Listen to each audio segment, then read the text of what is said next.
Shalom, Yeshua, when the stuff is always about giving all praise to Yahweh, Hashem, Yahushai. Devil also opposed to GMS. I know you see brothers doing the work of truth for sincerity. You know, I haven't thought of the title of this one yet, you know, but you'll see when it comes up. It's basically the whole premise of who's going to pick up the tab, man. You know, because these Edomites want to go around saying, oh, that was in the past, you know, talking about slavery and all that good stuff. They like moving that way. But, you know, getting into this topic, you know, really and truly can be a long one, because you can get into reincarnation. You know, you can prove that through the scriptures. But, you know, I'm just gonna, you know, just gonna get there, you know, get the basics on that, right? So I'm gonna start with Exodus.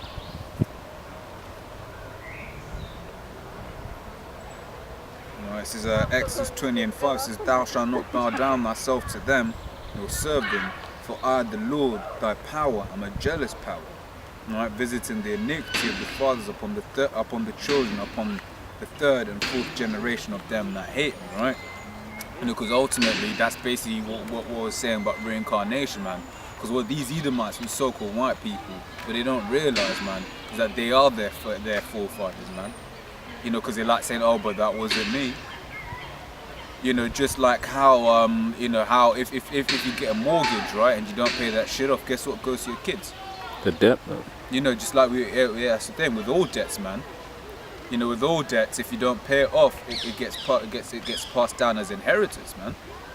You know, and you basically inherited that judgment, but the deep thing about it is, it was you anyway. And the next one I'm going to get, this one's just a cold cut on the subject, right? It says Isaiah 14:21. It says, "Prepare slaughter for his children for the iniquity of their fathers." It's spiritual, because I was thinking about that as well. Can't. And that's the thing, you know. Even if you don't want to get deep on the whole reincarnation topic, man, you know, you can simply just bring out that one scripture, and that's a straight cut. You know, it says, "Prepare slaughter for his children for the iniquity of their fathers, that they do not rise nor possess the land, nor fill the face of the world with cities," man.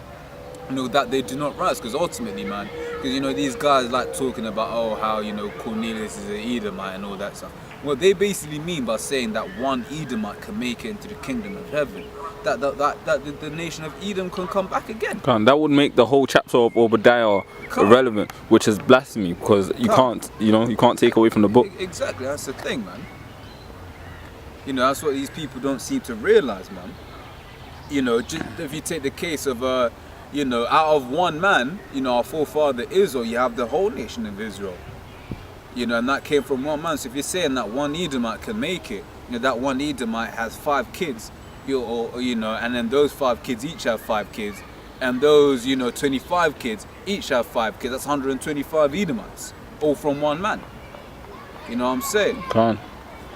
You know what? On the point of what you're saying as well, that's blasphemy, blood, because if that's the case, then why is it that the Most High didn't make any Jake exempt from catching hell with the curses? Why do all Jakes have the glass ceiling in the society? Because this is not our kingdom, bruv. We're not at rest in this society.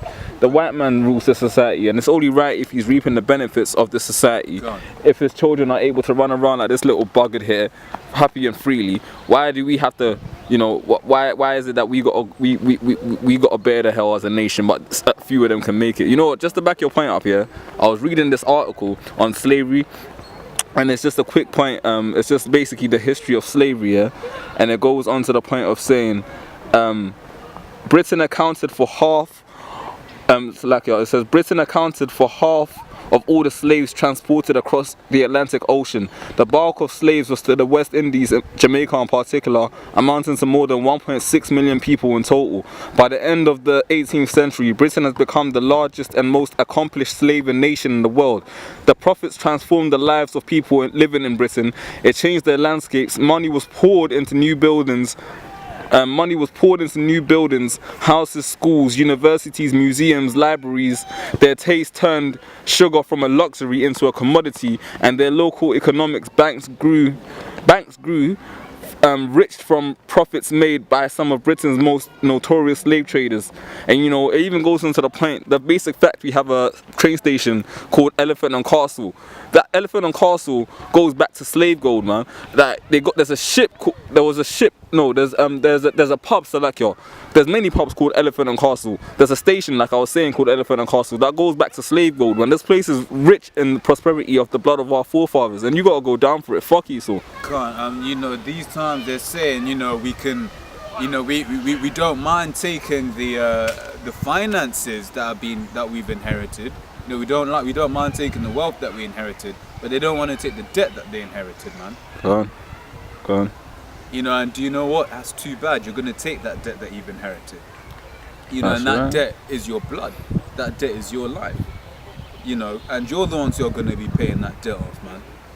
This is Numbers 35 and 33. It says, "So ye shall not pollute the land wherein ye are, for blood it defileth the land, and the land cannot be cleansed of the blood that is shed therein, but the blood of him that shed it." You know, how did the Negro get from West Africa to the States? You know, by cargo slave ships, by so-called white man. You know, the biblical Edomites. You know, and what happened there, man? They got killed over there, man. Their blood was shed. Same with the blood of our brothers, Native American Indians, man. In the tribe of Gad and Reuben, their blood was shed on their own land. You know, and do you know what? For that land to be clean, well, the land of America is going to be utterly destroyed anyway. But for a land to be clean, man, you know, the people that spilt that blood have to be killed themselves, which goes back into reincarnation, man. Well, the scripture says, "This generation shall not pass away." You know, at the end of the day, spirits come back reincarnated. That's why similar events happen in history. You know, and at the end of the day, man, those spirits that were responsible for slavery, the majority of them are probably back here now, man, and they gotta catch hell. You know, the Lord himself, he's gonna kill those 2 Roman centurions that were poking him by his side. You know, he's gonna get his revenge, man, and his followers after him. This is Jeremiah 49 and 12. It says, "For thus saith the Lord, behold, they whose judgment was not to drink of the cup of a surely drunken." That's talking about Jake, man. You know, ultimately we went up, and that's why we drunk. But you know, we're the priestly, you know, we're the king, you know, we're the Most High's lot, you know. Apple of his eye. You know, apple of his eye. You know, we ain't supposed to be, you know, servants. You know, we're supposed to be kings, man. You know, and it says, "And art thou he that shall altogether go unpunished? Thou shalt not go unpunished, but thou shalt surely drink of it." You know, that's me talking about the so-called white man. That's all these nations, man. Pursuing to Psalms, the 83rd chapter, man. All the nations had their hand putting us into slavery. You know, and all of them are basically gonna have to go in slavery again to pay for that debt. You know, so, you know, who's gonna pay for this debt? You're gonna pay for this debt. And do you know what's a righteous thing that you're gonna pay for this debt, man? You know, I'm gonna get got a few more scriptures. Got Proverbs 11 and 21. You know, because you have a lot of our people who, you know, come, oh no, they can make it. Oh yeah, the guy one was in the same park the other time, basically saying how, you know, we've witnessed these things happen to us. Why we'd want to do it to other people, right? The one thing with those people as well is when they come up, the First Nation, like when they see the sign, the first thing they say is, "What about the white man?" Exactly. You never hear them ask about what about the Africans or what about the Chinese or what about the East Indians. It's always the white man, because these people love the white man, man. You know, so like yo. This is Proverbs 11 and 21. It says, "Though hand join in hand, right, the wicked shall not be unpunished, but That's the seed right. of the righteous shall be delivered, man. And they will be punished for what they've done to us, man. You know, regardless of what you niggas want to say. I mean, the worst thing about it is when Edomites come up, they ask about themselves. You know what I'm saying? You know, when niggas come up, they see themselves in the sign, man. You know, they completely negate. You know, it's not a thing of, okay, cool, I made it. Cool, you know, so, you know, what does it mean? How can I be saved now? You know, it's always, so what about the so-called white man? You know, the Edomites, as we know in the Bible. Right, this is Ecclesiastes 3 and 15. I'm almost there. And it says, "Then said I in my heart, as it happeneth." No, so that's verse 2. Ecclesiastes 3 and 15 says, "That which hath been is now, and that which is to be hath already been. and the Most High requireth that which is past, which is true, man. The Most High requires, you know, the blood that you spill.